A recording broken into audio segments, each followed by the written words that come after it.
Assalamualaikum semuanya, selamat datang di channel Yudi Haruto. Kali ini baru bisa upload video lagi. Sebelum-sebelumnya saya agak repot teman-teman. Jadi hari ini baru bisa ngonten dengan durasi yang cukup panjang. Jadi bisa ditonton teman-teman. Mau ditonton mau enggak ya silakan. Tapi memang saya tidak memaksa kehendak orang-orang ya. Oke, jadi yang saya bahas di sini adalah impresi atau apa ya? Menurut saya menggunakan sasis Super 2 di regulasi Indonesia itu, sasis Super 2 itu rasanya seperti apa. Saya sudah mempelajarinya, hasilnya seperti apa. Bahkan untuk di sasis SFM pun saya pun juga ini ya sangat kagum juga.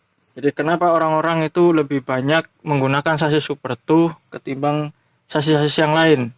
Jadi sasis yang paling mudah kita jumpai adalah sasis Super 2 kawan-kawan. Sasis Super 2. Mana ini? Bentar ya. Jadi mohon maaf ya teman-teman kalau semisal teman-teman dengar logat saya sedikit agak logatnya orang timur. Entah itu kayak mungkin ada yang kenal ya kayak logatnya orang Makassar gitu. Karena bukan. Karena akhir-akhir ini saya tuh ketemu sama teman saya yang dari NTT. Udah lama nggak ketemu, sering ngobrol kan jadinya ketularan. Jadi mau pakai bahasa Indonesia balik lagi ke logat yang standar agak sulit.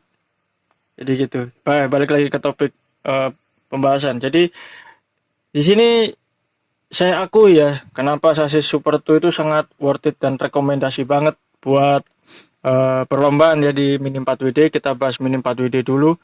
Yang awal-awal sebelum saya main itu saya sangat fans atau ngefans berat ya. Penggemar beratnya sasis MA dan AR, teman-teman. Sebelum si Super 2 itu booming. Sebelum Super 2 itu booming ya. Terus yang di sini saya nilai sebagai apa yang membuat saya kagum adalah dimana sasis Super 2 itu punya material yang jauh lebih kokoh dibandingkan sasis-sasis yang di bawahnya Super 2 atau sasis lain. Ya kalau dibandingkan dengan ARMA ya jelas kalah jauh ya. Kalau materialnya jelas menang mereka berdua karena MA sasis dan AR sasis itu memang terkenal sasis yang kaku, berat dan keras padat lah. Jadi kalau teman-teman pegang sasis AR kosongan ya seperti ini tanpa ada gearbox, gear dan berintan lainnya seperti ini, pegang aja. Jadi ditimbang aja berapa gram beratnya antara sasis AR dengan MA. Wow, itu berat teman-teman. Saya aja itu sudah membandingkan beratnya sasis MS dengan MA. Itu lebih ringan sasis MS, teman-teman. Makanya orang-orang STO kenapa pakai MS? Satu, bisa dimodifikasi menjadi MS fleksibel, yaitu suspensi.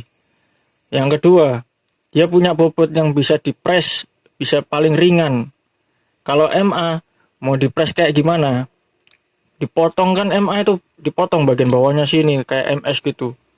Di bagian sini dipotong semua sampai bobotnya lumayan. Kalau berat kosongnya emang ringan MS. Tapi ketika sudah dibuild menjadi STO, oh beratnya nambah. Jadi tadinya sekitaran mungkin ya jadi 100 lebih, 100 lebih gram lah. Jadi lebih berat itu. Yang lebih berat dari standar Tamiya. Dari standar sasisnya itu lebih berat. Kalau MS itu mungkin kalau dibikin STO udah nggak seberapa berat. Mungkin beratnya ini ya ketopang sama roller sama damper. Sama mas damper atau ini ya pemberatnya. Di side damper sendiri ini sudah berat. Dan di Super 2 ini justru lebih ringan. Sama di sasis mana? Super FM itu ringan. Di sasis MA ada yang bilang saya pernah bikin side damper atau B-Max menggunakan sasis MA, dipegang sama anak kecil, katanya beratnya kayak batu bata. Berat banget. Katanya berat banget. Ya memang waktu saya timbang, oh gila berat sekali itu. Bahkan saya pegang ini sangat berat sekali teman-teman. Dan bukan berarti sasis MA ini nggak worth it buat main, bukan begitu. Cuman di Indonesia ini layoutnya itu nggak sama dengan yang ada di Jepang. Nah, banyak banyak yang bertanya nih, kenapa sih orang Indonesia nggak pakai sasis yang sudah disediakan oleh Tamiya, yaitu sasis MA, MS, FMA, AR, VZ. Tapi di Jepang enjoy aja. Oh, beda teman-teman. Jadi dari segi layout kita mesti baca, kita mesti tahu. Dari segi layoutnya beda. Dari layoutnya Indonesia sama layoutnya Jepang itu nggak sama. Jadi di Jepang lebih manusiawi kalau kalau saya bilang ya, lebih manusiawi untuk layoutnya itu. Jadi mau pakai mau pakai VZ, VS, mau pakai AR, enjoy. Bahkan di Jepang pun juga ada yang pakai Super 8, Super XX malah. VS juga ada, pakai TZ ada. Super One pun juga ada, karena di sana layoutnya tidak seganas di Indonesia. Jadi Indonesia itu terlalu banyak tactical tapi dituntut untuk kenceng, harus bisa tanpa kelontang kalau boleh itu. Jadi habis interchange atau IC ya, itu langsung belok. Ya di Jepang memang ada, tapi tingkat kelontangnya atau cross outnya itu lebih minim di Jepang. Kalau di Indonesia tahu sendiri, udah pakai power dash, bahkan ada yang pakai ultra dash, ya kan? Ada sekarang kelas damper style atau side damper yang pakai motor atau dinamo ultra dash dengan rasio gear 51 biru hijau, itu sudah cukup. Bahkan pakai power dash pun pakai biru hijau gearnya. Tuh, kalau mau lebih kencang lagi pakai ini coklat merah, yaitu 42:1. Ada juga yang pakai sprint dash. Nah, sprint dash ini juga pakai 42:1, yaitu coklat merah. Terus sprint dash ada yang pakai coklat merah, ada yang pakai 51 yaitu biru hijau. Jadi jarang banget orang-orang atau teman-teman yang pakai dinamo yang speknya lebih tinggi dari Hyper ya. Hyper Magdas itu masih di bawah Sprint Dash, teman-teman. Sprint Dash kencang sekali itu. Kalau dari segi di ini ya, ratingnya dinamo ya, Sprint Dash itu di atasnya ini Magdas. Jadi Magdas itu di atasnya Hyper. Jadi ada Hyper, Power, kemudian Magdas, Sprint Dash, baru Ultra Dash, Plasma. Seingat saya gitu. Jadi kalau salah mohon dibenarkan ya. Mohon maaf itu. Jadi selama saya coba-coba untuk pakai sasis Super 2, sasis Super FM pun juga sama, saya coba punya temen itu ternyata gesit ya. Ya. Jadi ciri khas sasis Super 2 itu memang lebar, tapi dia padat. Ringan tapi padat dan enggak ringkih-ringkih banget. Karena kan ada variasinya kan, kalau sasis Super 2 itu kan ya, selain ada ABS juga ada karbon, dan yang paling banyak dipakai adalah karbon. Kenapa karbon, teman-teman? Karbon itu mereka menjaga atau mencari ketahanan di bagian bumper depannya. Bumper depannya sini. Itu ada yang sekali kena tikungan, nggak cross out ya, atau nggak kelontang ya. Sekali kena tikungan itu di sininya sudah getas. Ada, yaitu sasis VS. Saya punya sasis VS. Belum kelontang, sudah ada stretch mark. Ada bekas putih-putih gitu, mau patah. Ya gitu. Itu tipis sekali. Di sasis VZ sama, tapi VZ ini ringkihnya kalau udah nabrak atau udah kelontang. Wah, ini PR-nya luar biasa kalau VZ. Jadi saya pakai VZ, pengalaman VZ itu enak-enak aja, teman-teman. Ringan, lentur, saking lenturnya ringkih. Iya, ringkih, lumayan ringkih. Dan jauh lebih ringkih dari sasis lainnya. Dan keringkihannya itu hampir setara dengan VS. Jujur ya, saya pernah pakai VS itu ringkih. Bener, banyak yang patah, teman-teman. Terutama di bagian side-nya ini ya, side stay atau sayap sampingnya itu. Kalau Super 2 itu enaknya ya bisa dilepas, sama kayak Super One. Kalau SFM karakternya dia gesit, teman-teman. Sebenarnya sama kayak Super 2, dia gesit. Cuman SFM ini lebih menang penggerak depannya. Penggerak depan, motor depan, bukan belakang. Tapi kalau dari segi ketahanan di propeller shaftnya sebenarnya sama aja sih. Karena kan yang dipakai itu kan penggerak belakang, itu biasanya roda belakang itu diganti ban dengan kompon hard. Jadi agak ngegrip. Yang depan itu lebih slick atau lebih licin, yaitu pakai super hard atau pakai marun. Sama si SFM juga sama. SFM itu walaupun dia penggerak depan, tapi yang depan dipasang marun, yang belakang hard. Ya nggak beda jauh kalau propellernya bisa jebol, teman-teman ya. Jadi sasis single shaft itu yang bikin pusing itu sebenarnya adalah propeller shaft. Kelemahannya mungkin di situ ya, tapi sebenarnya banyak. Ada juga yang di counter gearnya, ada juga yang di spur gearnya. Spur gearnya tuh kadang-kadang suka loss di coronanya, gear corona atau gear crownnya, depan maupun belakang. Kalau di double shaft ini jarang terjadi ya, namanya gear loss itu jarang terjadi. Jarang, bukan berarti tidak pernah, tapi jarang. Ya ada, cuman jarang. Biasanya ini terjadi di gear ini, bagian spur gear yang nempel di as rodanya.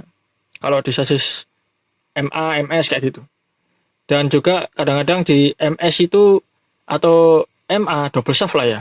Double shaft itu paling rentan kelemahannya itu adalah pinion, yaitu gear dinamo yang nempel di asnya dinamo. Wah, kayak gitu. Jadi kenapa kalau regulasi Indonesia tidak menggunakan sasis lainnya? Bisa. Cuman kalau menurut saya ya agak sulit. Karena layoutnya ini cukup kayak bantingannya tuh keras sekali. Jadi fleksibilitas itu dibutuhkan di situ. Kayak Super 2 ini lumayan ya. Settingannya pun bisa disesuaikan. Ya dimana sih pemain sekarang itu pakai settingan side stay yang bukan side stay yang lebar, tapi yang agak sempit, agak kecil gitu, 13, dan yang belakang itu mungkin biasanya kalau nggak roller 13 ya 16-17, agak dikecilin. Jadi otomatis setelannya atau settingannya adalah settingan kerucut. Jadi yang depan lebih mengecil, yang belakang agak lebar. Itu sih. Jadi kalau habis lompat lewat tikungan jauh lebih aman. Kalau MA bukan nggak bisa ya, bisa. Cuman dia agak keterbatasan di speed. Dia butuh motor atau dinamo yang jauh lebih kencang, punya torsi tinggi. Contoh aja kayak Magdas atau Hyper, itu masih bisa. Kenapa kalau pakai seri tune? Nah, ini teman-teman, saya kasih jawaban. Kenapa nggak pakai tune? Layoutnya tuh banyak jebakan teman-teman di Indonesia itu. Lompatan kita harus butuh lompatan lebih jauh atau lompatan lebih pendek. Bahkan kalau lompatan lebih pendek, teman-teman masih bisa pakai rem. Kayak gini. Tuh, kasih rem. Tapi kalau pakai seri tune, setelannya mudah atau gampang. Sebenarnya gampang. Mungkin kelontangnya cuma di IC. Kayak kemarin saya tuh kelontang di IC dikarenakan saya kurang derajat roller sini. Jadi kurang miring. Ini pun juga ada sedikit ya. Iya ada sedikit banget. Kurang miring. Setelahnya cuma di situ. Jadi kenapa sih bahkan sampai sasis Super 2 itu dipakai di STB? Kalau STB ya menurut saya bebas. Bebas teman-teman. STB-nya Super 2 itu ketolongan sama ini. Nah, ketolong sama Excite Stay. Aduh susah sekali ya ngomongnya kalau cepet. Karena di sini juga dipasang roller yang brick roller itu yang kayak tabung, yang biasanya bawaannya Shining Scorpion Premium, sasis Super 2 sama Berkaiser. Nah, kayak gitu. Itu ketolong itu. Kalau FMA itu kebanyakan yang pakai Broken Gigan. Balik lagi ke zaman STB Pro teman-teman ya. Tapi balik lagi ini versi era modernnya yaitu pakai FMA. Jadi pakai FMA, bodinya Broken Gigan. Ya, kembali lagi ke era STB Pro tapi yang versi modern teman-teman ya. Jadi gitu aja teman-teman ya. Sesuai dengan pengalaman saya, impresi pemakaian sasis Super 2 enak. Terus juga yang paling saya suka Super 2 itu adalah ini. Nah, ini teman-teman. AC lock, AC lock ya, sorry, aduh berantakan. AC lock. Jadi kita nggak perlu buka tutup menggunakan baut. Jadi di sini sudah ada lockingnya, truk. Nah sudah. Jadi untuk maintenance-nya lebih mudah. Sama dengan Super FM pun jauh lebih mudah. Kalau pakai sasis lain, contoh nih pengalaman saya pakai VZ, maintenance-nya belum yang ini patah, belum yang itu retak, belum yang ini pecah. Terus juga kalau lepas gearbox harus buka baut. VZ bukannya bisa ya kalau nggak pakai baut? Bisa, tapi lama-lama lepas teman-teman. Pengaitnya udah nggak kuat, udah slack atau udah dull. Oke, segitu aja teman-teman. Jangan lupa like, komen, dan subscribe. Terima kasih telah menonton. Kita akan berjumpa di video-video selanjutnya. Saya Yudi Aruto. Wassalamualaikum.